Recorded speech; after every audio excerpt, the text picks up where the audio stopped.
When Mike Cosper came up with the idea of the name The Bulletin, he said it had kind of a double meaning. It would evoke both the old school breaking news bulletins that would come into a television program or radio program, and it would also call us back to the bulletins that used to be, and sometimes still are, given out at the front of a church service. It's combining news and gospel Christianity.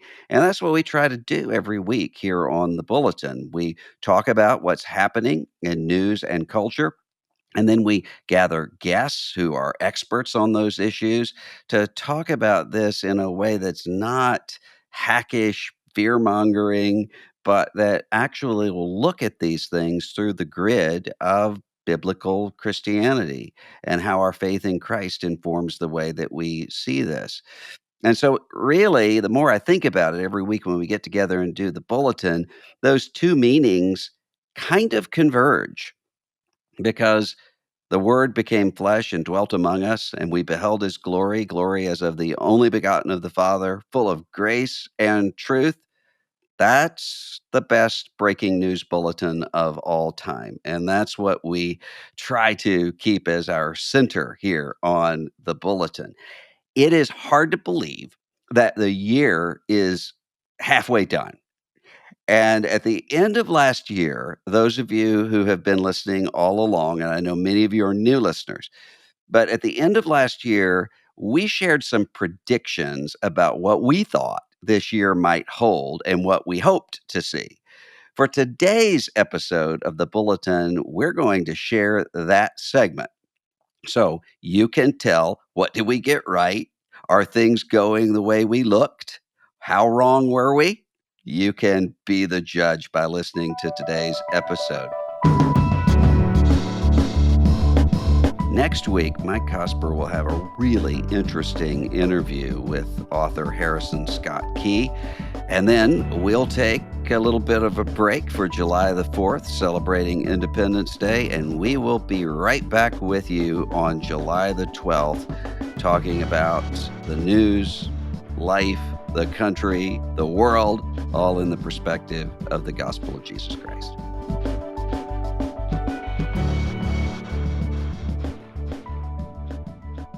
All right, so the year is coming to an end. We're recording this on the Thursday before Christmas, and I imagine some people might be listening a few days after Christmas. So looking back at 2022, we wanted to talk a little bit about some of the stories that we thought mattered the most, issues that we thought mattered the most. Looking forward, looking backward at both of these. I shot some questions your way. I've got some ideas as well. Let's start looking backward. What do you think mattered for the church in 2022? I think part of what mattered to the church was the larger political context. What's happening with Donald Trump? Is this actually a loosening of his hold upon particularly white evangelical Christianity or not? Is it just a post-Access Hollywood sort of lull? I think that's going to matter quite a bit in 2023 and 2024.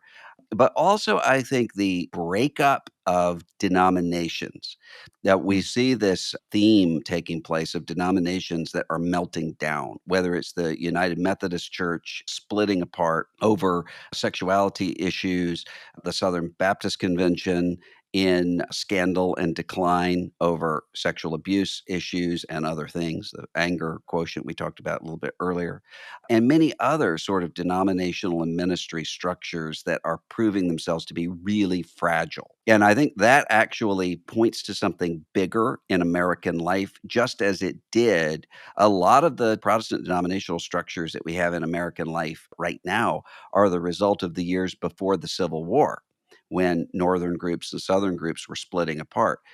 We may be seeing the same thing, just with different categories now. That's going to be something to watch, I think. Yeah, I mean, I think related to all of that, the end of Roe this year, Yeah. just an enormous decision to, which has put abortion back at a state level. In some ways, it's reignited the abortion debate. But I sense that as a matter of sort of national politics, I think some of the fever around that's going to actually have burned out. And it sets the table for, you've had this conservative coalition that really came together maybe a decade or so after the Roe decision, maybe a little less than that. But this conservative coalition that came together where evangelicals really got locked in to that relationship with the Republican Party. And so I'm looking forward and wondering, now that that decision has been made, how much is that going to change that voting block? Does that open a door to, I doubt it opens a door to third party, but to different kinds of conversations about Mhm. what it means to be conservative, what it means to be progressive or liberal. And thrown into the mix of everything else that's happening with populism inside both parties, to me, it just creates a whole lot of uncertainty. Yeah. All right, so 2022 theology story of the year. Do you feel like there's something that sort of brought big theological questions to the forefront? Well, I think the theological story is how little theology there actually was, even Mm, among the people who are the most theologically inclined.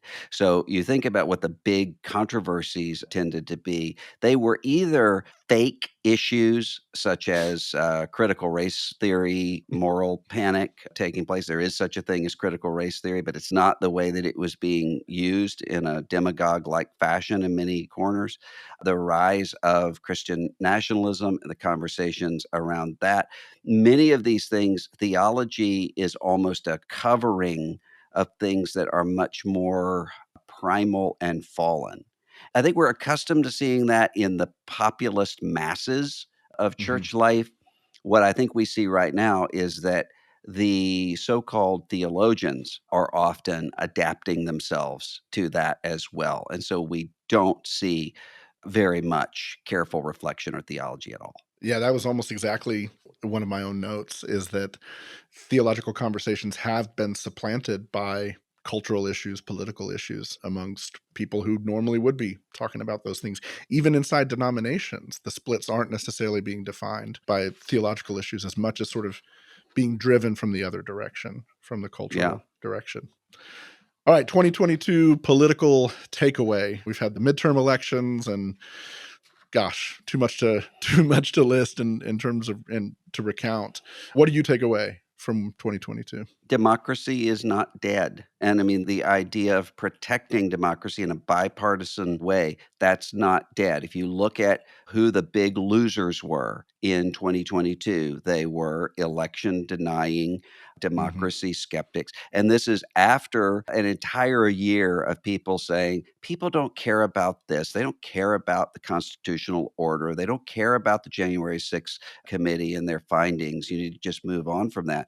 Well, the American people did. And mhm, one of the things that you'll notice in every one of these close elections was that in many cases, the margin of error was being decided by Republicans who said, mhm. we're not going to go for this. So you can see really mainstream pro democracy, sorts of very conservative Republicans, such as Mike DeWine, winning very easily. And you see the election deniers, Blake Masters, Kerry Lake, Doug Mastriano, and others, losing. And so I think that was a key takeaway, that we're not as far down the anti democracy authoritarian sort of line as some of us feared. Yeah, I think the other reality that we saw in all of this is that nobody's really that popular either. A Yeah. lot of the margins, you have the exception probably of the elections in Florida, but a lot of the margins are incredibly small. The voters have delivered, divided government. And there's a great interview. There's a podcast called Call Me Back. It's hosted by a guy named Dan Senor. And he had Yuval Levine on, who I know is a Hmm. friend of yours. And, this was one of Yuval's big points, is that we don't have the same kind of parties that you once had in the past. You have two minority parties that are very unpopular, that have learned to cater to their most radical bases. And as a result, sort of the majority of the country is looking at both of these and seeing extremes on one side saying things like, abolish ICE, defund the police, 2 years ago, and looking today at things like what you saw in the election denials or the nominations of people like Mastriano and Herschel Walker, and saying this is appalling as well. So I think the takeaway ought to be thoughtfulness on the part of party leaders on either side to say, is there a way to build a coalition that's broader than this radical base? And I think, there's all kinds of reasons in terms of party politics why that's going to be really difficult. But I think to a certain extent, like this broad theme of lack of leadership in our country. Leaders don't know how to sort of show up, inspire. You mentioned Zelensky earlier. There's an example of somebody who knows how to sort of stand up and communicate something meaningfully. And that was actually the second thought I had on this politics takeaway is part of the brilliance of Zelensky is that this is a guy who knows how to stand up in front of the camera. He knows how to say things that connect to people's hearts. He knows how to communicate in modern media, even social media. Like some of his most powerful moments, I think, this year were when the rumors emerged that he was dead or he had escaped or whatever. And he shows up on the streets, Instagram or whatever it was. And he's like, we're right here, and you hear the Yeah. explosions in the background. Related to that, I thought, one of the brilliant, strokes of genius of the January 6th committee was that they hired a television producer to help them put those things together. When that first came out, there was a lot of hype around this is going to be a circus and they're doing this all for hype or whatever. What you saw though was that producer helped them craft the way they communicated what they had to say in a way that I think you see in the results of the midterm elections as well. Communication matters. Yeah, it's crafting it not with a lack of substance. I mean, I think that's what a lot of people thought Mhm. is, "Oh, well, is this just going to be reality TV fluff?" And it was not. I mean, it was serious, serious substance. The January 6th committee report coming out over 800 pages, not even including all of the appendix materials. That was substantive work, and it was substantive work that was done saying, "How do we actually communicate this to people in ways they can understand it?" All right, 2022 was the end of an era for fill in the blank. Complementarianism as we know it. And for those who aren't familiar with this, this is the argument going on for a long time within evangelical circles about the role of women in church life. And I say that as somebody who is a complementarian of a type. But what we saw was that the divisions between complementarianism as a party, we're not for women in pastoral ministry, and egalitarianism as a party, we are for women in pastoral ministry, aren't actually where the divisions are. So you ended up seeing people who were egalitarians who are saying, I'm an egalitarian, and I believe that Father, Son, Holy Spirit are categories we ought to keep. And I believe that there are differences between men and women that are important. And you have a lot of us who are complementarians looking around and saying, wait a minute, there actually is a lot of misogyny and hurting of women here. There actually is a price that is being paid for the fact that women are not at a lot of these tables. And so I think all of those old coalitions are being remixed in some interesting ways for the years ahead. It's funny, my phrase, literally written word for word, is cryptocurrency as we know it. So, um, I don't think this is the end of cryptocurrency necessarily, but between the sort of crypto king story coming out of Canada, there's one after another, and then of course the story we talked about last week with Sam Bankman-Fried and the collapse of this other crypto exchange. I think we're going to see that look very differently. The good thing about that is I don't understand cryptocurrency, and so I just think, "Okay, well, maybe I won't have to." Uh, I can't understand it, like, "Okay, well, maybe it'll be gone." uh, yeah. All right, 2022 was the year of. I think, 2022 was the year, as we already talked about, of exhaustion, anger and Mhm, exhaustion, and that's why I'm hoping for yeah. something new. My note is I think 2022 was the year of the return of royal family tabloid obsession. Um, Ah, Starting with what I think was a good season of remembrance of the Queen, but now you have this sort of takeover of palace intrigue around Harry and Meghan. I don't have much to say about it. I just every time I open a news feed, Apple News, whatever it might be, it's everywhere in there. So, yeah. all right, what do you want to hear more about in 2023? I would like to hear more about institution building in the right way in 2023, because I think one of the things that we've seen over the past several years is this ironic convergence of both institutional self protection that turns evil, which is what we have seen with a lot of the tribalism, a lot of the abuse cover ups, a lot of the ways that, I mean, even the cryptocurrency scams that you're talking about, ways that institutional structures can be used to harm.